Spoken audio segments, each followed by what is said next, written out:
లోకి మేళ్లకు ప్రతిఫలంగా వచ్చిన నిధుల వ్యవహారంలో వైఎస్ పాత్ర ఉందన్న సీబీఐ వాదనకు మరింత బలం చేకూరింది.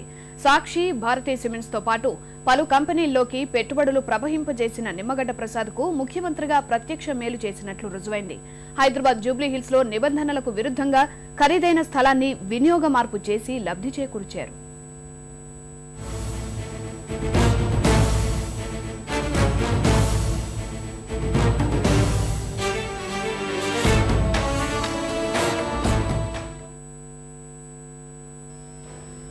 వైఎస్ హయాంలో భారీగా అక్రమ లబ్ధి పొందిన వారిలో వ్యాన్పిక్ అధినేత నిమ్మగడ్డ ప్రసాద్ ఒకరు. ప్రకాశం, గుంటూరు జిల్లాల్లో ఓడరేవు పారిశ్రామిక పార్క్ నిర్మాణం కోసం వైఎస్ సర్కార్ ఏకంగా 10,000 ఎకరాలకు పైగా భూమిని అప్పగించింది.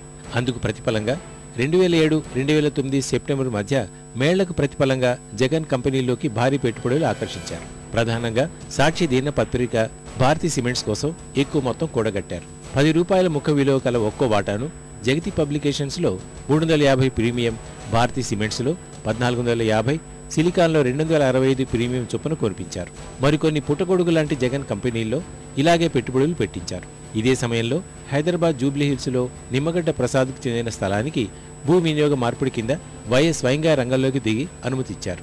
నిమ్మగడ్డ ప్రసాద్, ఆయన కుటుంబ సభ్యులకు జూబ్లీహిల్స్ రోడ్ నెంబర్ 19లో 4050 చదరపు గజాల స్థలం ఉంది.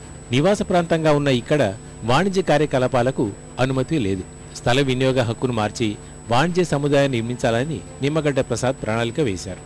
ముఖ్యమంత్రిగా ఉన్న వైఎస్కు 2007 ఆగస్టు 1న లేఖ రాశారు. సాధారణంగా స్థల వినియోగ మార్పిడి కోసం సంబంధిత పురపాలక సంఘం లేదా పట్టణాభివృద్ధి సంస్థకు దరఖాస్తు చేస్తారు. మరీ ప్రత్యేకమైతేనే ముఖ్యమంత్రికి పంపుతారు. నిమ్మగడ్డ ప్రసాద్ విషయంలో పరిస్థితి మారిపోయింది. తర్వాత అక్కడ మసీదు నిర్మాణంతో ప్రార్థనకొచ్చే వారు నిలిపించిన వాహనాలతో ఆ ప్రాంతం నివాసానికి అనువుగా లేదని తెలిపారు. వాణిజ్య సముదాయానికి అనుమతి ఇవ్వాలని కోరారు.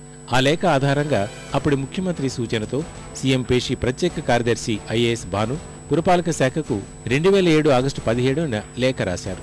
భూ వినియోగ మార్పిడిపై హైదరాబాద్ నగరాభివృద్ధి సంస్థ హెచ్ఎండిఏ తీవ్ర అభ్యంతరం తెలిపింది.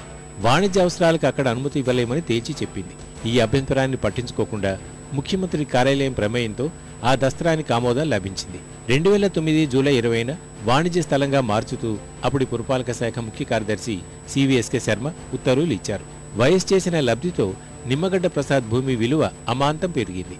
వాణిజ్య భవనంగా మార్చాలంటే ఆ స్థలం ప్రధాన రోడ్డుపై ఉండాల్సి ఉంటే అలా లేకుండా అనుమతి ఇచ్చారు.